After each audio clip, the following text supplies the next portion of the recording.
केंद्र सरकार के कर्मचारियों पेंशनधारी कर्मचारियों को बहुत बड़ी खबर सामने आ रही है। इसके साथ साथ 18 महीने का डीआर और एरियर को लेकर बहुत बड़ी अपडेट आई है।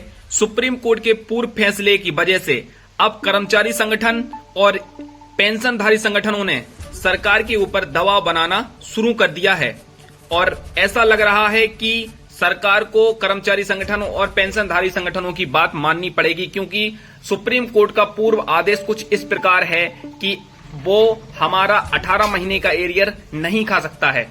तो पूरी जानकारी आपको बताते हैं विस्तार से कि क्या 18 महीने का एरियर मिलने वाला है और संसद में क्या आवाज उठाई गई, केंद्र सरकार ने जो पत्र लिखा था यूनियन संगठनों ने उसका क्या जवाब दिया है।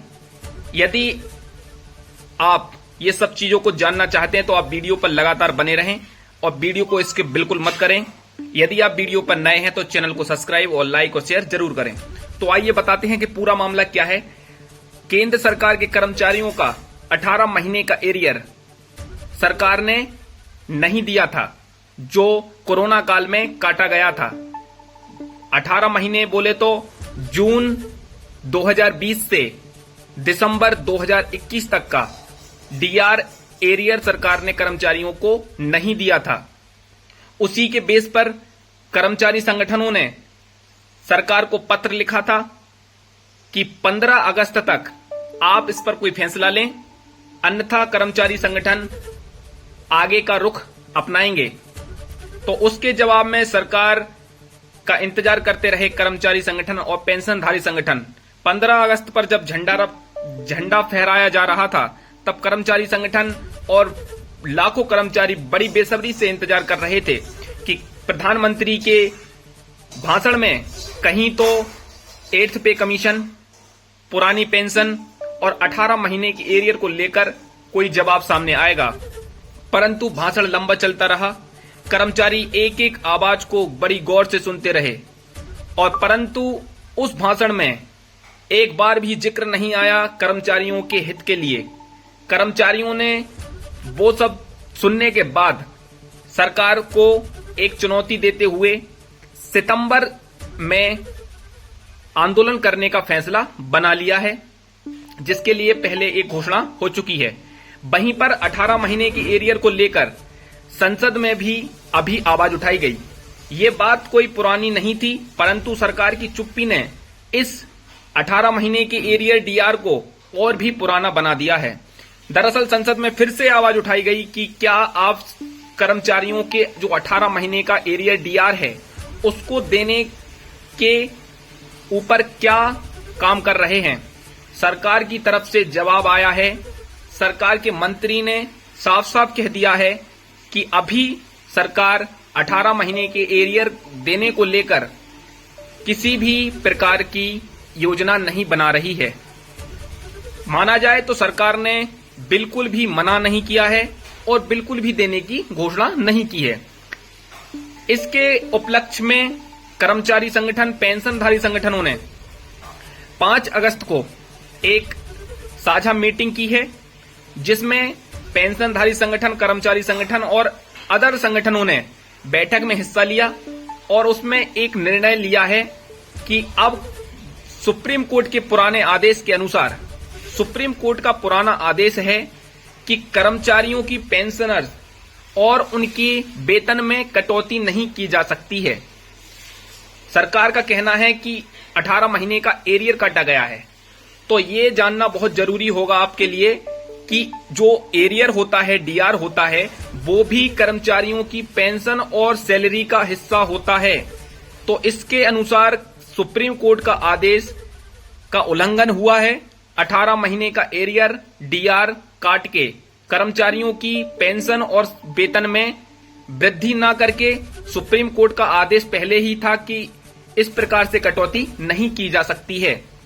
तो अब सरकार के ऊपर दबाव बनाने के लिए कर्मचारी संगठन, पेंशनधारी संगठन और दूसरे संगठन भी इसमें हिस्सा ले रहे हैं और सरकार को ये सोचना होगा कि यदि वो कर्मचारियों का 18 महीने का एरियर इस समय वापस करते हैं, इस समय उनको देने का प्रावधान बनाते हैं, तो सरकार को इसके जरिए कर्मचारी और संगठनों का विश्वास भी प्राप्त हो सकता है।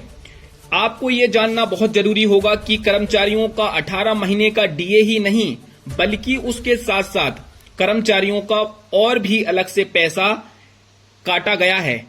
ये समझिए आप, यदि कर्मचारियों का 18 महीने का डीए लगभग 2.5 लाख रुपए होता है, जो किसी प्रकार से कर्मचारी बैंक में या किसी अन्य जगह रखे होते, तो उसके ऊपर मिलने वाला ब्याज भी सरकार ने काट दिया है। और इसी के जरिए कर्मचारियों की पेंशन और सैलरी में वृद्धि ना होके आज कर्मचारियों को 5-10 साल पुरानी सैलरी और पेंशन मिल रही है।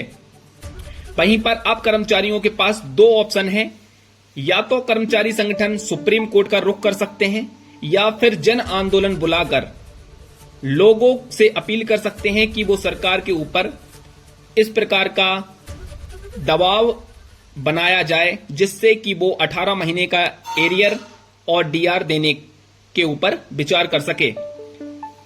इसके लिए कर्मचारी संगठन लगातार सरकार से कांटेक्ट में बने हुए हैं और अपनी तरफ से पूरा प्रयास कर रहे हैं कि सरकार उनकी बातों को जल्दी से जल्दी माने।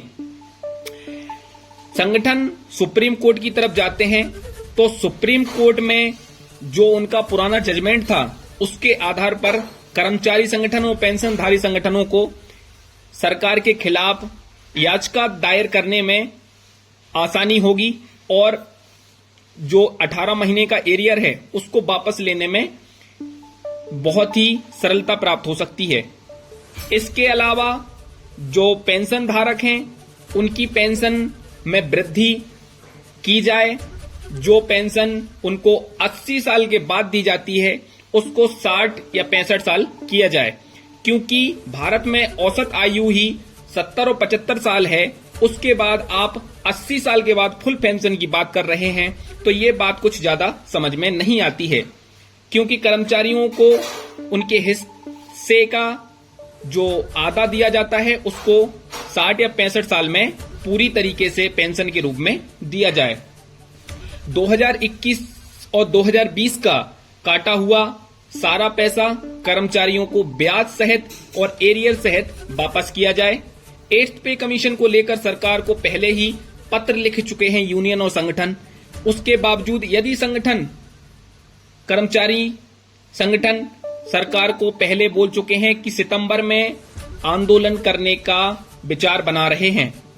सरकार यदि समय से पहले और समय पर कार्य करती है तो 8th पे कमीशन 1 जनवरी 2026 से लागू होने की संभावनाएं बताई जा रही हैं। परंतु यदि सरकार इसमें और विलंब करती है और देरी करती है तो 8th पे कमीशन को 2026 तक लागू करना आसान नहीं होगा, क्योंकि अभी तक ना ही किसी प्रकार की कमेटी का गठन किया गया है और ना ही किसी पदाधिकारी की नियुक्ति की गई है। वहीं पर बताया जा रहा है कि फिटमेंट फैक्टर के बारे में भी अभी तक कुछ निकलकर सामने नहीं आया है। सरकार से 2 मीटिंगें कर्मचारी संगठनों की हो चुकी हैं, परंतु कुछ भी उसमें सही निर्णय सामने नहीं आ पाया है।